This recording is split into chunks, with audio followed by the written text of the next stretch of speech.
पूरे देश में चाहे किसान हो, चाहे आदिवासी हो, चाहे दलित हो, चाहे वंचित तबके के लोग हों, उनकी जमीनों को जबरन अधिग्रहित करना, उनकी जमीनों का मुआवजा न देना और पुलिस बल लगाकर उनको बेदखल करना जमीन से, ये भारतीय जनता पार्टी और मोदी सरकार का चरित्र बन गया है।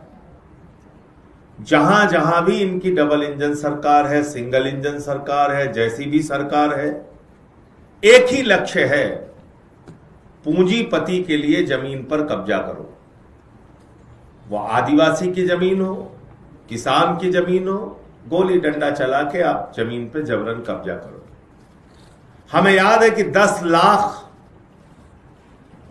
पेड़ आम और लीची के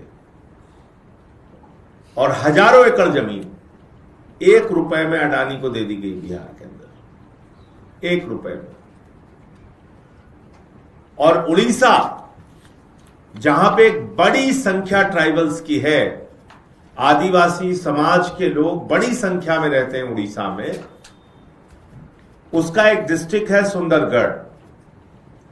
सुंदरगढ़ डिस्ट्रिक्ट में डालमिया सीमेंट के एक्सटेंशन के लिए,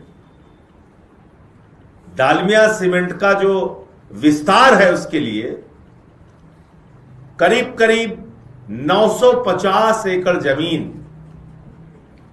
जबरन अधिग्रहित की जा रही है। जबरन,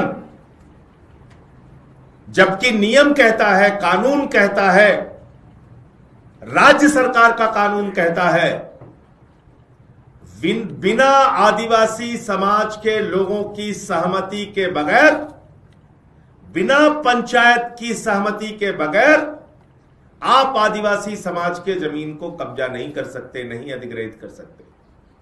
और 5 पंचायत, लगभग 12-11 गांव, वहां के लोगों से कोई सहमति नहीं ली गई, किसी प्रकार के मुआवजे पे सहमति नहीं ली गई, जमीन लेने पे सहमति नहीं ली गई, लेकिन डंडे और लाठी के दम पे उनकी जमीनें कब्जा कर ली गई।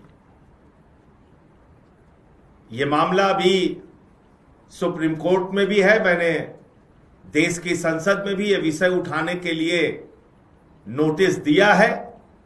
जैसे ही मेरी नोटिस एक्सेप्ट हो जाएगी, मैं संसद के अंदर इस मामले को उठाऊंगा।